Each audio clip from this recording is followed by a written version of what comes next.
And welcome into the latest edition of Football Friday. Although on the East Coast, we are crossed past the midnight hour. So it is still Friday in Central, Mountain, and Pacific time zones. I guess we can say the progress is that we are doing this an hour earlier than last week, which means next week we'll do an hour earlier than this week. I guess progress, right? Yes, I am still at the studio. Yes, I am tired. To be perfectly blunt with all of you, it has been a long week. And we still got a busy weekend because we got Hanging with Hennig tomorrow, live at yesterday's Creekside Tavern in Marmora here on 97.3 ESPN. And then Sunday night, we have the Eagles watch party. Eagles Lions will be the watch party. We'll do it yesterday. So I'll be at yesterday's both Saturday and Sunday on the radio and right here on YouTube and X streaming 12 to 3 p.m. Eastern. So we got that going on this weekend. Just a lot going on. Very, very busy.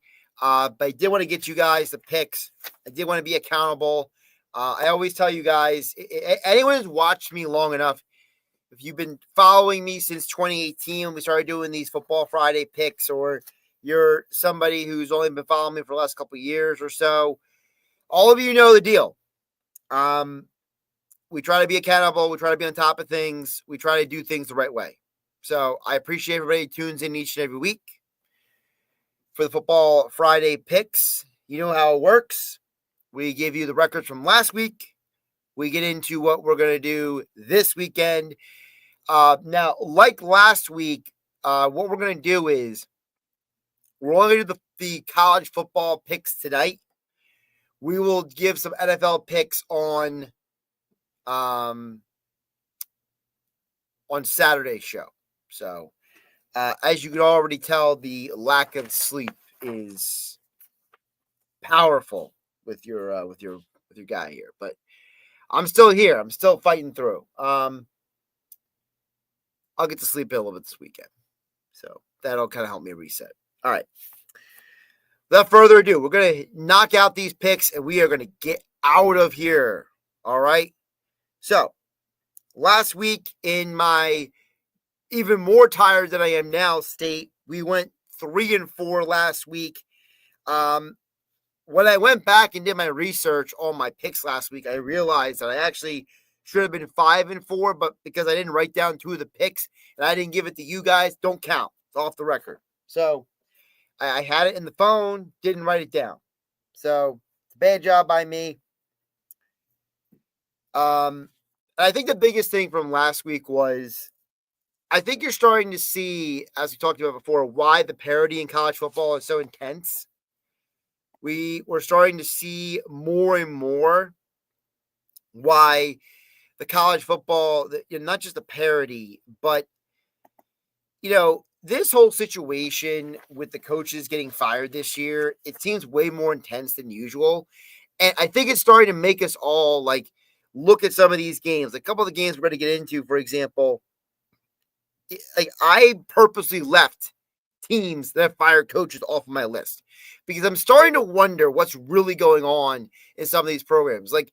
Is Penn State really that bad under James Franklin, but good enough to almost beat Indiana without him? I have trouble comprehending that. Brian Kelly gets fired at LSU. The only game that I have, let me double check here. Yeah, I even got rid of Florida Ole Miss. And I got rid of that because, again, they fire their head coach, Billy Napier, and suddenly they play a little better. And I know historically there is a bump, but some of these teams were so bad without the previous coach that it doesn't even make sense that the new coach should matter that much. So I have purposely kept almost every team off of the list moving forward until I get more information, right? For example, Penn State versus Michigan State. This is not an official pick, but this is just the game I'm interested in this weekend. I always tell you guys, we have your the games that are not involving sports betting and picks. They're the games that involve just watch and learn, right? The Penn State-Michigan State game is going to be a test case. That and the Florida Ole Miss game. Now, I think Ole Miss should blow out Florida, and I think that Michigan State should cover the spread against Penn State at home. But man, guys, the formula gave me a different story. I ran it through the numbers. I ran it through the formula. The formula they've been using for years on 97.3 ESPN. I don't know what side I'm on, but whatever. 97.3 ESPN. Do my picks for years on the radio here in South Jersey. We got a formula. We got a system, right? And the system has not let us wrong very often. And when I saw that the numbers were adding up for Florida to not get blown out by Ole Miss and for Penn State to not get dominated by Michigan State, I just took them off the list. So if I've learned anything from last week, it's let's try to stay away from the teams that have fired coaches until we have gathered more than one game or no games of data on them. And by the way, UCLA is a perfect example of that. UCLA, with Sean Foster, they were one team. Without him, they're a completely different team. So the only team that fired their head coach, and they're basically the same team, is Oklahoma State. And frankly, they're a stay away because Oklahoma State's just so bad. I don't even know what to do with them. So it's absolutely wild. It's absolutely wild. Shout out to everybody who's watching right now. I know we're kind of building the viewers right now out there. I see Ray. I see DB. Hope I said that right. Thanks everybody for tuning in. All right. Overall, though, we are still 81-47. That's 63.3% on the college football picks.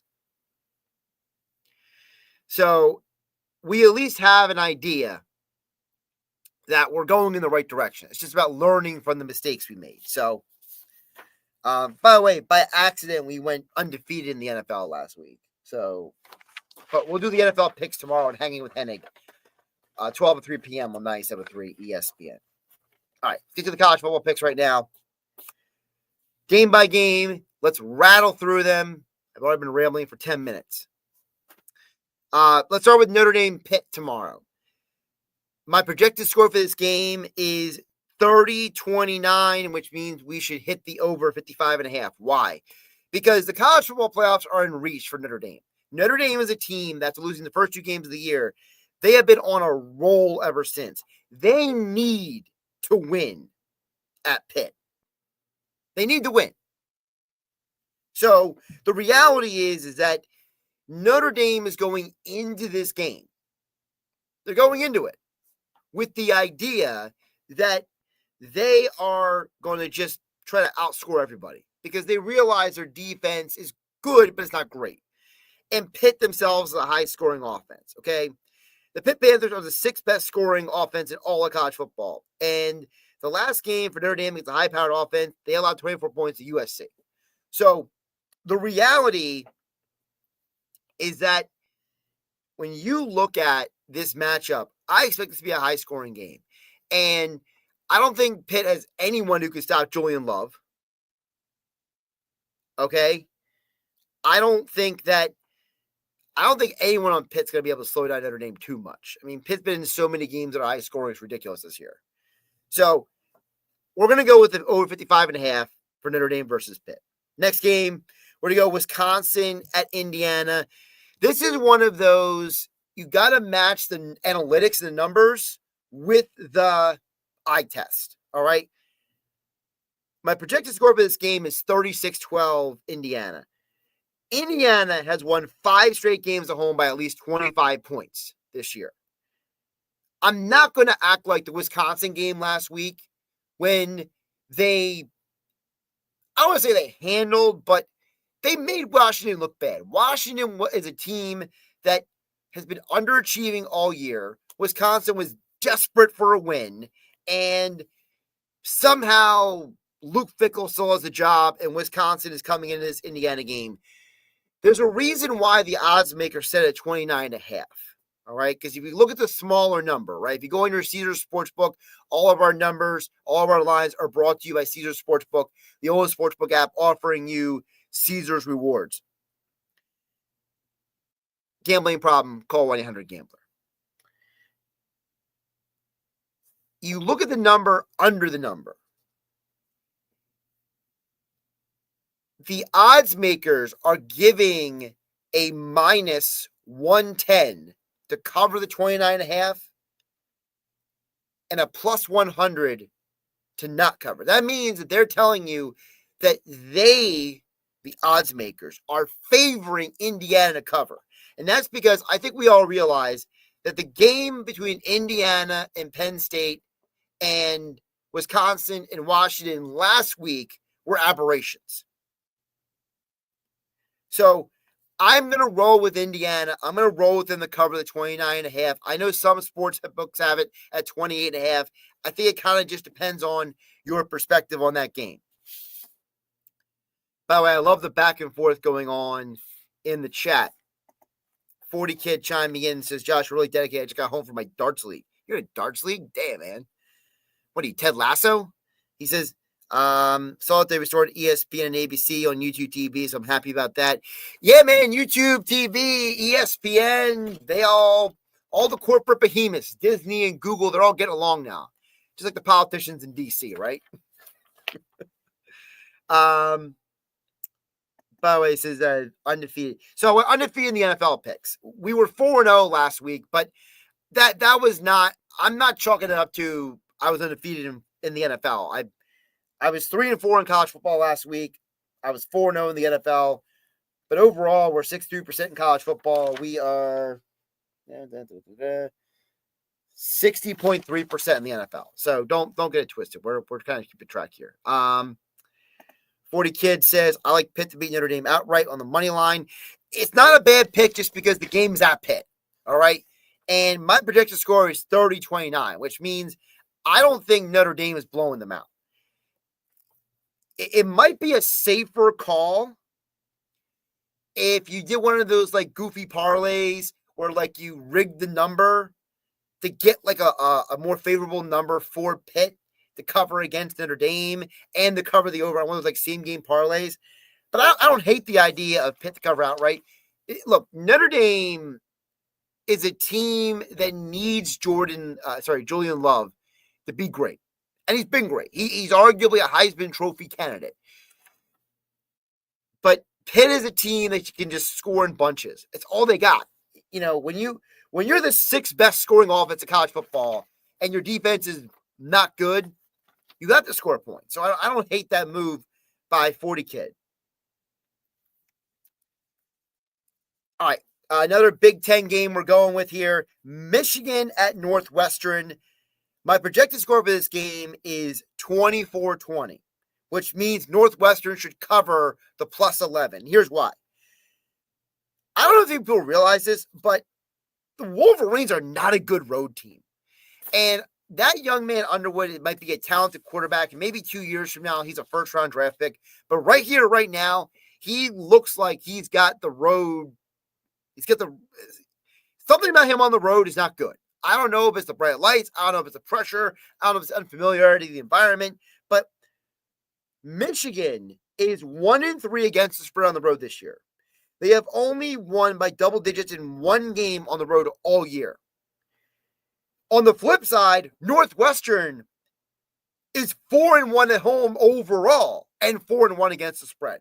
Northwestern is a much better team at home. And, you know, I was listening to a podcast where they were talking about, oh my goodness, it was, I wish I could remember the podcast, but a guy who played college football was talking about, he played in the Big Ten, and he talked about how, it was Ross Tucker. So Ross Tucker was talking about how, you know, he has been to that stadium that Northwestern plays in, that rinky-dink stadium on the lake that only holds like 10,000 people, whatever it is. And he talked about how, like, that stadium is so weird and so unique an environment that it was so unique and so weird that teams are uncomfortable there.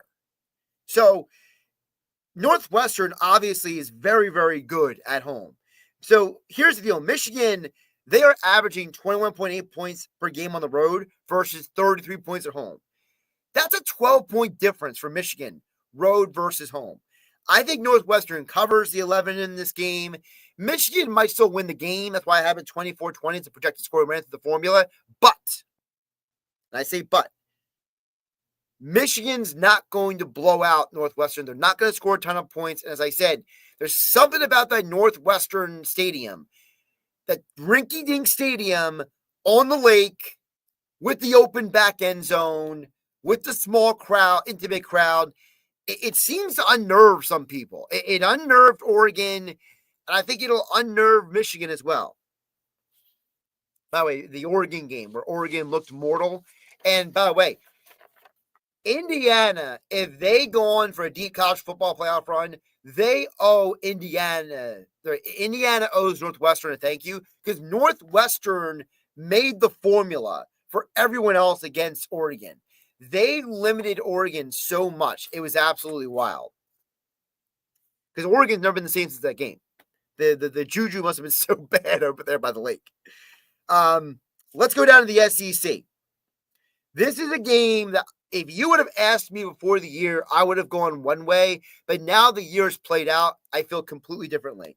South Carolina, Texas A&M. I'm going over 48.5. My projected score for this game is 30-21.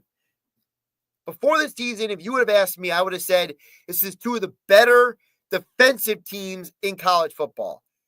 These are two schools that have good defenses. These are two schools that have really tons of talent.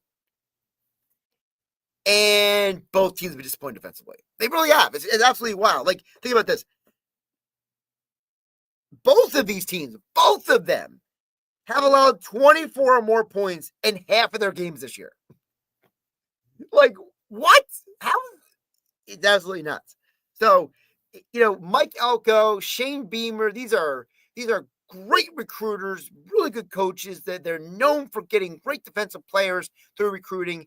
And it's like this year, nah, bro, not happening. For whatever reason, South Carolina, who have lost 4 straight games, they are averaging 26.3 points per game allowed. Texas A&M, they haven't scored fewer than 31 points since September 27th. It's almost 2 months ago. Texas A&M has hit the over in 77% of their games this season. This feels like an over game. And maybe it won't be a projected score of 30-21. I personally, if you were to ask me without running the formula numbers, I could see this being like a 35-14 kind of game. But either way, I see it being over the 48.5. I think it's going to be a higher scoring game. And it's going to be weird because we're all going to be like, I thought Texas A&M and South Carolina has good defensive talent. It's going to be one of those games where, like, if you watch like the Todd McShays on his YouTube channel, or you follow an Emory Hunt on Football Game Plan, or you follow like a Mel Kiper, or like any of these draft gurus, David Jeremiah, Bucky Brooks, like these guys are all going to tell you like 6 months from now, let me talk about all this great talent in the draft from like South Carolina and Texas A&M. And we're all going to be sitting there like, didn't both those teams have bad defense? How did that even happen? So, yeah, over 48.5. All right, let's keep it moving here. We're going to go to the next one, and it's Utah at Baylor. My projected score for this game is 34-24. That's what the formula spit out. Utah travels well. Kyle Whittingham has these guys more dialed in on the road than at home. Why? I'm not 100% sure, because they got a young quarterback, but they got a veteran defense. I'm guessing that's the reason why. Utah is 3-1 against the spread on the road this year. They're allowing opponents to only score 13.5 points per game against in road games. Baylor Not a great year. They're 3-2 at home this year, and they have one of the worst defenses in the Big 12. They are allowing almost 30 points per game defensively. They actually have allowed the fourth most total yards of any Big 12 team this year on defense. David Aranda used to be this well-known defensive guy, and for whatever reason, he's having trouble recruiting consistently defensive players down at Baylor. Excuse me for a sec. And I don't have a grasp on the reasoning why Matt Rule was so much better at recruiting at Baylor than David Aranda is, but for whatever reason, Baylor does not have the talent. They don't have the boys right now, whether it's the transfer portal or regular recruiting. And so I think Utah is going to control that game, and I got them covering the 8.5. All right, we are going to go back. We're going to stay in the Big 12. Let's stay in the Big 12 really quick. TCU at BYU. My projected score for this game is 29-25, which means BYU should cover the 3.5. BYU played their worst game of the year last week. And Texas Tech said, hey, you want to play like trash? We'll take full advantage of you. And we will punch you in the face 20 times and make you go home crying to your mom. That's what they did to BYU. Texas Tech made them look horrible last week. And BYU is not that bad. The only saving grace of that game last week for BYU is that their freshman quarterback, Bear Brockmeyer, he was still fighting to the end. That kid had no quit in him. And that goes to show you why BYU has already won 8 games this year and why they're going to win this one easily as well. Because of the fact that they have that stud. They have that dude at quarterback. And listen, selfishly, I need one more win to hit the over on the year for BYU on the over-under total. So, yeah, they better win this game. No, I'm not kidding. I do think they'll win because BYU, they are a very good home team this year. They are undefeated at home. TCU is very inconsistent. They're 2-2 on the road overall. And TCU is a team that you go back and watch some of their games, they're like a Jekyll and Hyde team. Like you don't know what you're getting from them week to week. And part of that is because they're a very young team. When you have a young team going on the road, I mean, no matter what you personally think of a school like BYU, the reality is that's a really great home field advantage. And I think TCU with their young players are just going to have trouble in the game. So I got BYU covering the 3.5. Let's go back to the SEC right now. One of the biggest games of the college football weekend, Oklahoma at Alabama. I ran the game through the formula, not once, but twice. Why? Because my projected score for the game will not be the score of the game tomorrow. 23-23. Yeah. The formula spit out a tie game. And here's why. Oklahoma is one of the best road teams in college football this year. They are 3-0 on the road, and they have dominated many of those games in the trenches. Alabama may be on an 8-game winning streak, but their defense against SEC teams is allowing over 18 points a game, which means Oklahoma quarterback John Mateer and that Oklahoma offense should be able to score points in Alabama. Look, I think the 6.5 that they're giving you at the book is a clear sign the odds makers think Alabama is going to win the game, but they're not convinced that Alabama can dominate Oklahoma. Because I think what really is interesting is that Oklahoma went on the road and controlled Tennessee. And Tennessee is one of the best home field advantages in all the SEC. Knoxville at night, 1,000 people screaming in the stands, and Oklahoma was unfazed. Like it was John Cena going on. Like John Mateer didn't care where he was. He played a good game. They played great defensively. If you could do that to Tennessee, this isn't Nick Saban, Alabama. No one is afraid of going to Tuscaloosa with Kalen DeBoer and his black hoodie, okay? Alabama might win the game, but it's going to be a close game. So I'm taking the 6.5 for the spread for Oklahoma, Alabama. Another road team we're taking for a road cover is I'm looking at the trend of what's happened the last few weeks. Miami, they were here and now they're dead. I mean, I know there's a very slim chance they can still win the ACC championship, but Miami's defense is struggling mightily, especially in their last 5 games. They're not the same team anymore. Like, there was a point earlier this year where you were like, hey, Miami, they got it going with the defense. They got it going with the quarterback. And now, not so much.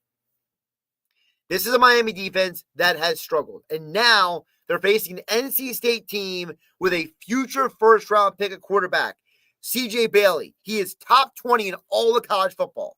And top 20 in college football in rankings for quarterbacks means you are one of 20 out of like 140, okay?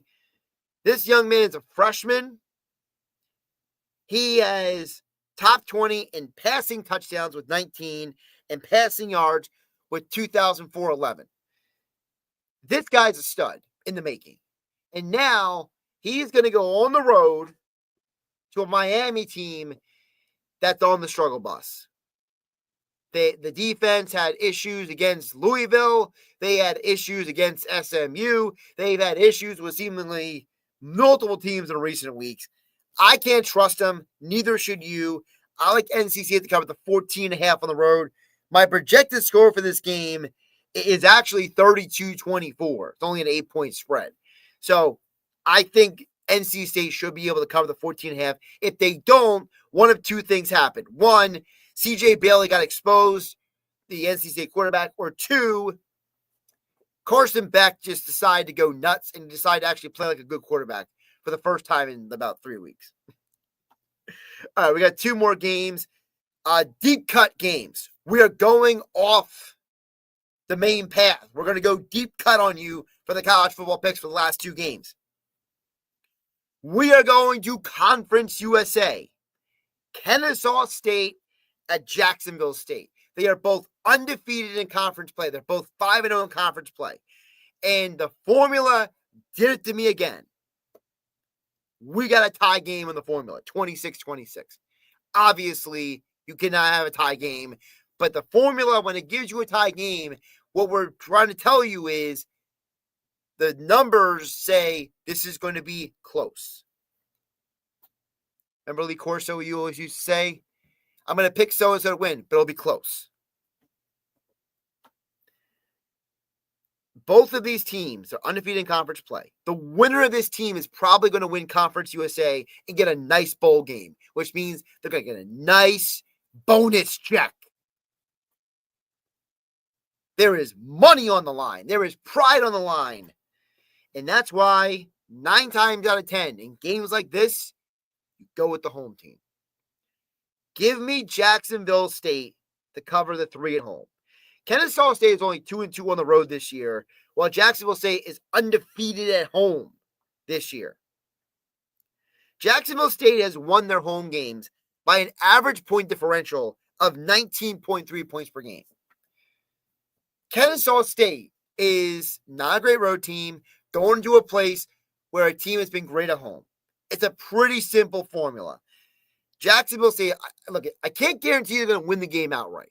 Okay, so I don't know if you want to go lay in like big money on like on the money line, but I do like Jacksonville State to potentially win the game outright. I do. But for now,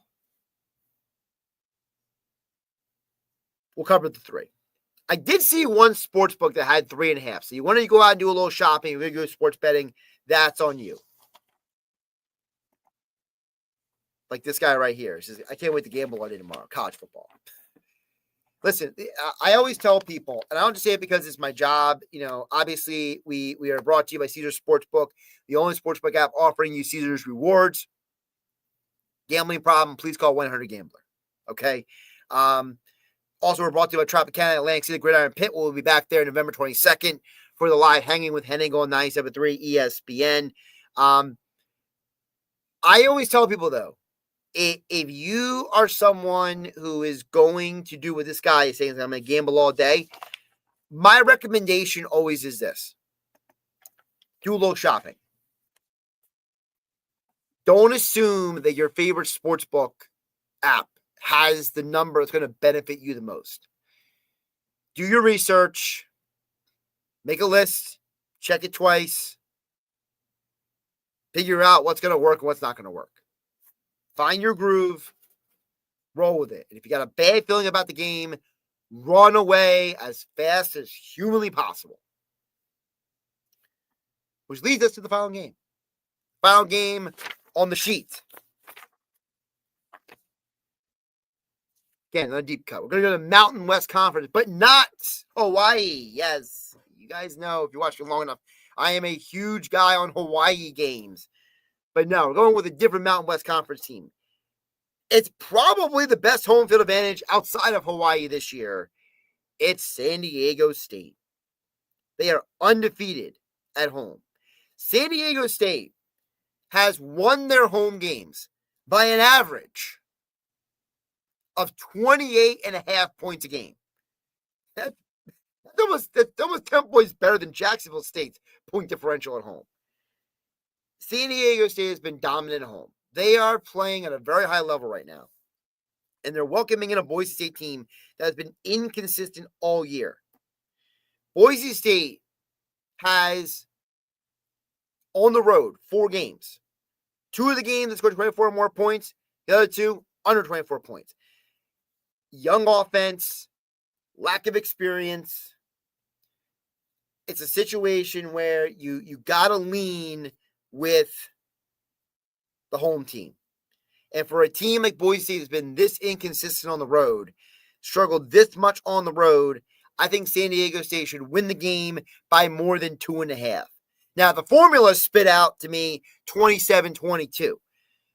Well, you can still win by 5. I think it'll be more than 5. Listen, you don't win by 20.5 points per game in your home games, and you only win by like 3 points. I just don't see it. I think San Diego State is very well coached. I think that they have done a good job this year at kind of overlapping.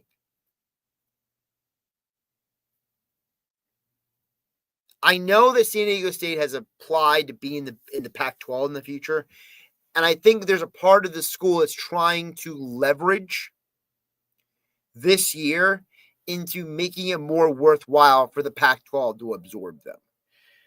Whether it'll happen for football long term, who knows? Because with the way the landscape is going with television contracts and with all that stuff. I mean, 40 Kid was just talking about how, where was it? He was saying, yeah, they got his YouTube TV with ESPN and ABC back. And it's like, you know, the way the world is going right now, we'll say this and we'll wrap up. The way the world is going right now, there's so much money in live television. But there's only one element on live TV people even watch anymore. That's sports. So can the 2 Pac-12 teams, Oregon State and Washington State, can they continue to get CW money? I'm going to look it up really quick because I don't remember all the teams. Because there is a cluster of them. Yeah, because San Diego State, I knew it was one. Okay, here it is. So it's San Diego State, Boise State, Colorado State, Fresno State. Wow, they got Texas State to come along. That's going to be big for recruiting. For those who don't know, Texas State is like historically been one of those schools that like covers a lot of spreads at home. Just keep that in mind. Who else they got on this list?